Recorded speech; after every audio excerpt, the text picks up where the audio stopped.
Hello doctors, this is आईना set नवंबर 2025 का recall. Proper recall है। मैंने इस सेक्शन में पूरे, दिस इज़ अ पार्ट 2, और इसमें मैंने सारे क्वेश्चंस को कवर अप करने की कोशिश करी है। अगर आपने पार्ट 1 को मिस किया है तो आप वो डिस्क्रिप्शन में जाके पहले आप पार्ट 1 देखिए। उसके बाद के जितने बाकी के बचे हुए मिसलेनियस क्वेश्चन हैं वो मैंने इस पार्ट में डिस्कस करे हुए हैं। तो शुरू करते हैं, चलिए जल्दी से। ठीक है, सबसे पहले क्वेश्चन हम सर्जरी हमने हमारी रह गई थी तो सर्जरी को डिस्कस करते हैं। सर्जरी में क्वेश्चन आया था the history of recurrent gastric ulcer with nodules in duodenum. Gastric ulcers अगर डिओडेनम में हो रहा है तो उसकी डायग्नोसिस होती है गैस्ट्रिनोमा। सेम क्वेश्चन आया था एफएमजी 2024 में। इसलिए मैं कहता हूँ कि एटलीस्ट आपको नीट पीजी और एफएमजी के कुछ 3 साल के क्वेश्चन तो लगा के जाने चाहिए। ठीक है, चाहे आईएनआईएसएट देने जा रहे हो, चाहे नीट पीजी देने जा रहे हो, चाहे एफएमजी देने जा रहे हो, क्योंकि ये आपस में, क्योंकि टॉपिक्स पीवाईटीज तो वही है ना यार, पीवाईटीज तो वही आने वाले हैं। तो क्वेश्चंस ना सिमिलर फॉर्म में रिपीट होते रहते हैं। एग्जैक्ट क्वेश्चन नहीं था, पर क्वेश्चन वहाँ पर डायग्नोसिस बेस्ड में था शायद। तो इसमें नेक्स्ट स्टेप पूछा था तो will go for serum gastrin. Second question में फोटो आई थी इन्फ्लेमेटरी ब्रेस्ट कैंसर की, आपको मैनेजमेंट पूछा हुआ था पिछले साल। सेम क्वेश्चन यही मई 2025 में। ठीक है, इसकी स्टेजिंग पूछी गई थी तो इट इज़ 2-4D। ठीक है, एंड मैनेजमेंट क्या होता है, new adjuvant chemo followed by, ठीक है, एमआरएम। थर्ड क्वेश्चन चलते हैं। हिस्ट्री ऑफ एक्यूट अपेंडिसाइटिस दिया था आपसे, करेक्ट ऑप्शन पूछा हुआ था। सो चेक करते हैं जरा। मैकबर्नीज पॉइंट, ठीक है, इंपॉर्टेंट पॉइंट है, यहाँ पर टेंडरनेस होती है, right. It is the point of tenderness but it is not diagnostic. तो कुछ बच्चे कह रहे थे कि इसमें डायग्नोस्टिक दिया हुआ था, कुछ कह रहे थे कि डायग्नोस्टिक नहीं दिया हुआ था, तो आंसर अकॉर्डिंगली उसके आपको मारना था। ठीक है, it is not diagnostic but it is a point for tenderness. Ochsner शनीर regimen is used for appendicular lump, true. Immediate appendicectomy done after conservative management, नहीं इमीडिएट नहीं करते हम, इंटरवल अपेंडिसेक्टमी करते हैं हम, उसको 6 महीने के बाद करते हैं, right. So this option is also incorrect. और लास्ट ऑप्शन है ultrasound is investigation choice in children, so this is definitely true. तो ऑप्शन बनता है A, B, D is a correct option. Next question में चलते हैं। Absorbable sutures which shows maximum tissue reaction. So simple question है। Obviously जो चीज़ हमारे पास animal से आती है वो ऑब्वियसली एनिमल में रिएक्शन शो करेगी। तो कैटगट शीप से आता है तो मैक्सिमम रिएक्शन शो करेगी। तो सिंपल क्वेश्चन है, ठीक है, no brainer question. Next question में बीपीडी का डायग्राम आया था। ये क्वेश्चन तो आपको पढ़ के जाना ही था क्योंकि यही सेम क्वेश्चन मई 2025 में, ठीक है, उसके ऊपर आया था। इसी से रिलेटेड एक सेम क्वेश्चन, पीडियाट्रिक सर्जरी की फोटो दी थी, वही क्वेश्चन आया था।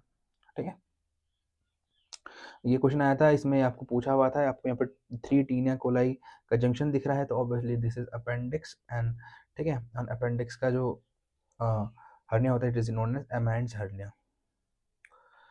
लैब कोली के स्टेप्स पूछे गए थे। सबसे पहले स्किन का इंसिजन करते हैं, देन कैलोस को हम आइडेंटिफाई करेंगे, देन सबसे इंपॉर्टेंट स्टेप, ये आपने अपने इंटर्नशिप में या फिर अपने पोस्टिंग्स के दौरान देखा होगा कि सबसे पहले सिस्टिक आर्टरी को क्लिप करते हैं ताकि हेमरेज ना हो जाए, फॉलोड बाय गॉल ब्लैडर को रिमूव करते हैं। तो मेनली उनका टारगेट यही था कि आपको ये कॉन्सेप्ट पता है कि नहीं।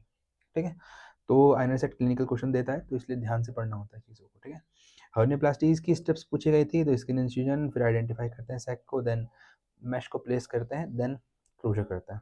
ठीक है, वुंड क्लोजर करते हैं। नेक्स्ट क्वेश्चन, सेम क्वेश्चन हमारे पास पहले पीवाईक्यूज में आ चुका है, उसमें अजीमुथ एंगल पूछा हुआ था, इस बार मैनिपुलेशन एंगल पूछा हुआ है। It is angle between left and right hand working ports. ठीक है, वर्किंग पोर्ट्स के बीच में हमारे पास ये एंगल होता है। नेक्स्ट क्वेश्चन पे जंप करते हैं। मैचिंग, ठीक है, manometry is done for achalasia cardia, 24 hour pH, ठीक है, study is done for GERD sestamibi scan is done for, ठीक है, parathyroid adenoma. Simple question, matching question था। Next question is direct PYQ, ठीक है, एम्स का ही PYQ है। द हिस्ट्री ऑफ लैब, ठीक है, lap chole was there along with T-tube insertion 7 days back. अब now patient is present, ठीक है, with a abdomen pain. There was a history of, ठीक है, 200 cc bile leak. CT was normal, MRCP में stump leak दिख रहा है। अब कुछ बच्चे कह रहे थे कि क्वेश्चन अलग है स्टम्प लीक, कुछ कह रहे थे कि सेम क्वेश्चन है। ठीक है, तो आप कमेंट्स में मुझे बताइएगा कि ये दोनों अलग क्वेश्चन है कि सेम क्वेश्चन है। सो स्टेप्स पूछा था आपसे तो डायरेक्ट क्वेश्चन है। अगर, ठीक है, अगर ये स्टम्प लीक दिया हुआ था तो डायरेक्ट इसका आंसर क्या जाएगा, ERCP विद स्टेंट स्फेरेंटोटॉमी। अब चलते हैं क्वेश्चन नंबर 12 पे। Incorrect about stoma. So colostomy doesn't causes maximum fluid loss, it's ileostomy और जेनियोस्टोमी, नॉट कोलोन। ठीक है, so this option is incorrect. Then late dumping syndrome में, this again same question has come in UPSC CMS 2025। ठीक है, वहाँ पे multiple option correct बन के आया था लेकिन ऑप्शन ऐसे ही थे same. It is relieved by line down, तो ये ऑप्शन गलत था, वहाँ पर भी यही सेम कॉन्सेप्ट पूछा था उन्होंने। चलते हैं, कुछ एफएमटी के क्वेश्चंस रह गए थे तो will discuss them here. All are use in sexual abuse except, ठीक है, सेक्सुअल अब्यूज़ में हम यूज़ करते हैं एक्सेप्ट, फ्लोरेंस टेस्ट को यूज़ करते हैं, बारबियो टेस्ट यूज़ करते हैं, एसिड फॉस्फेट टेस्ट यूज़ करते हैं। तीनों हमारे पास क्या है, सीमन एनालिसिस के टेस्ट होता है। रीनिश टेस्ट आर्सेनिक के लिए यूज़ करते हैं, तो this is an incorrect option. Bone age के क्वेश्चन तो लगातार मुझे लग रहा है 5 से 6 क्वेश्चन लगातार हर एग्जाम में आ रहे हैं। आईना सेट में इस बार भी आया था, नवंबर में आया था, मई में आया था, पिछले साल के आईना सेट 2024 में भी आया था, नीट के 2025 में भी आया था, तो ये क्वेश्चन आता रहता है। सिंपल कॉन्सेप्ट है, आपको मैंने बेसिक ट्रिक बता रखी है, आपको वही याद रखना है। बोन एज में दिस इज, ठीक है, 18, 16, 18, आपको ये फ्यूजन पॉइंट याद रखना है। शोल्डर जॉइंट में 18 होता है, देन एल्बो जॉइंट में 16 होता है फ्यूजन, एंड आपका रिस्ट जॉइंट में 18 होता है, तो 18, 16, 18।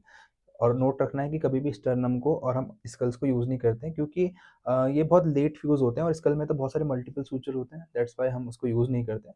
और जो सेक्रम होता है, सॉरी स्टर्नम नहीं, जो सेक्रम होता है, सेक्रम हमारे पास 22 से 25 ईयर में फ्यूज़ होता है, ठीक है, तो इसलिए भी हम उसको यूज़ नहीं करते। तो वही वाला पूछते हैं वो मेनली, कि एक माइनर चाइल्ड है, वो क्लेम कर रहा है कि ही इज़ ठीक है, अबव 18 ईयर्स ओल्ड, तो कौन सा हम सेट यूज़ करेंगे। सो मोस्ट प्रोबेबली मुझे जो लगता है एल्बो, रिस्ट और स्टर्नम, बच्चे कह रहे थे कि स्टर्नम दिया था, अगर ये ऑप्शन था तो ये ऑप्शन भी करेक्ट है, लेकिन वैसा ऑप्शन इसका एल्बो, रिस्ट, ठीक है, और शोल्डर जॉइंट, इस टाइप का कोई कॉम्बिनेशन होगा। कॉन्सेप्ट मैंने आपको बता दिया, ठीक है, इसी तरह से इसके कॉन्सेप्ट सॉल्व होंगे। This was the atlas bone given, पूछा था कि इसके अटैचमेंट क्या होता है, तो it attached to the occipital bone, ठीक है। डिस्फेजिया एक्सेप्ट, ठीक है, कौन सी मसल डिस्फेजिया नहीं करती। So the answer is tensor veli palatini, obviously tensor veli palatini, अगर आपने फेरेंजियल आर्चेस के डेवलपमेंट पढ़ा है तो it is the nerve supply of tensor veli palatini is mandibular nerve, और मैंडिबुलर नर्व का दूर दूर तक डिस्फेजिया से कोई कनेक्शन नहीं होता, ठीक है। So it is a correct answer यहाँ, ठीक है। एक्सेप्ट पूछा था, इनकरेक्ट पूछा था, लेकिन this is a correct answer.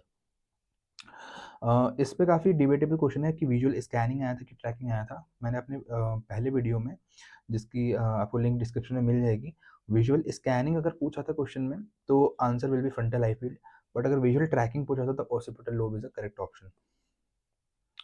जब हम कहते हैं फिजियोलॉजी के क्वेश्चन में, ठीक है, during inspiration systolic blood pressure decreases slightly because, या फिर systemic arterial pressure decreases because. अगर आपने 12th की बेसिक भी अगर आपने कॉन्सेप्ट लगाया होगा तो आप इसका आंसर आराम से निकाल सकते थे।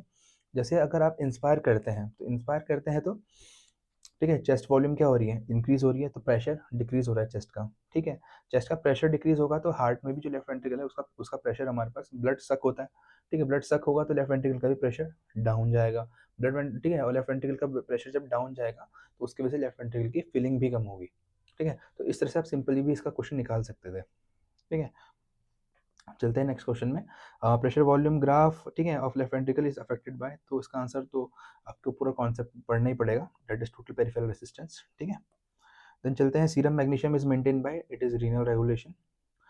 This is a good question, 2025 Nobel prize, ठीक है, किसको मिला था, तो पेरिफेरल इम्यून रिस्पॉन्स मैकेनिज्म, ठीक है, which is given by Mary Fred and Sagakuchi, ठीक है। This question can be ask in next INICET, मतलब ये जो वो है साइंटिस्ट है, इनके नाम नेक्स्ट उसमें पूछे जा सकते हैं, ठीक है। Leptin resistance is due to arcuate nucleus, direct question. Low sodium concentration is in colon, ठीक है। तो देखे होंगे आपने कि अब सेम क्वेश्चन आपको यही आया हुआ था, lowest concentration is in colon. और इससे पहले जो कोलोस्टमी पूछा हुआ था उसमें पूछा था कि फ्लूइड इलेक्ट्रोलाइट लॉस क्या कोलोस्टमी में होती है, तो उसका आंसर इनकरेक्ट वाला जो था, देखो सेम क्वेश्चन था लेकिन अलग अलग तरीके से पूछा हुआ है। चलते हैं, मैच में पूछा था serotonin raphe nucleus, acetylcholine nucleus of Meynert, norepinephrine locus coeruleus, dopamine basal ganglia, यानी, ठीक है, सब्सटेंशिया नाइग्रा। एक्टिव ट्रांसपोर्ट के एग्जाम्पल आपको पता ही है, दो चीज़ होती हैं, एक पम्प्स और एक एसएसएस। पम्प्स में आता है आपका sodium potassium pump, proton potassium pumps, और एसएसएस में आपके आते हैं जितने भी सिम्पोर्ट, सोडियम सिम्पोर्ट, ठीक है, sodium iodine symport, sodium amino acid symport, sodium glucose symport, ये सब चीज़ें एक्टिव ट्रांसपोर्ट का पार्ट होती है, ठीक है। चलते हैं नेक्स्ट पार्ट में, that is PM2.5 deposited in, ठीक है। तो 2.5 माइक्रोन के जो हमारे पास वो पूछ रहे हैं, डस्ट पूछ रहे हैं, वो कहाँ पे डिपॉजिट होगा। सो आपको ये पता ही है कि 0.5 से जितनी भी नीचे की चीज़ें होती हैं 0.5, ठीक है, दैट इज 0.5 माइक्रोन की जितनी भी चीज़ें होती हैं वो हमारे पास हार्मफुल होती हैं। और लगभग 2.5 तो इतना छोटा 2.5 तो इतना छोटा साइज है कि ये सीधा एल्वेलाई तक हमारे पास पहुंच जाता है, तो it will be deposited in alveoli, ठीक है। So this is the correct option. Next question में चलते हैं, best indicator for adequate homeostasis with zero error. तो आंसर इसका यूरिन आउटपुट है, प्रीवियस ईयर क्वेश्चन है, एम्स का ही कुछ क्वेश्चन है। मेडिसिन के कुछ क्वेश्चन में मुझे डाउट है क्योंकि ये क्वेश्चन एग्जैक्टली तो सिमिलर मैं रिकवर कर नहीं पाया हूँ, लेकिन जितना भी हो सका तो मैंने उसको करने की कोशिश करी है। ओजिटी चार्ट आया था, ठीक है, ओजिटी चार्ट पूछा था उन्होंने। देन टॉल पी वेव पूछा था, तो P wave is related to the right atria, तो राइट एट्रियल एनलार्जमेंट अगर, ठीक है, टॉल है पी वेव तो राइट एट्रियल एनलार्जमेंट है दैट इज, और राइट साइड में क्या होता है, टी एस, ठीक है, तो टी एस ट्राइकस्पिड वाल्व होती है, तो टी एस आंसर करेक्ट है इसका। हगमा पूछा था, तो डी के स्टारवेशन में हगमा होता है, वॉमिटिंग में हगमा नहीं होता, उसमें एल्क्रोसिस होता है, ठीक है। I don't know the exact question, right. तो चलते हैं, most common site for berry aneurysm that is ACA, ठीक है। हिस्ट्री ऑफ सिक का नेक्स्ट आपसे स्टेप पूछा था, तो ऑब्वियसली आप अपने हॉस्पिटल सेटिंग्स में भी देखते हो, सबसे पहले क्या करते हैं, सीरोलॉजी के कराते हैं, तो serology is the correct option, ठीक है। फिर टाइप 1 आरटी पे क्वेश्चन आया था शायद, एम ए पी के रिसेप्टर रिलेटेड कोई क्वेश्चन आया था, type 2 respiratory failure, H B V, serology कुछ क्वेश्चन आए थे, तो आप देख, ये क्वेश्चन तो मुझे भी एग्जैक्टली मैं रिकवर नहीं कर पाया।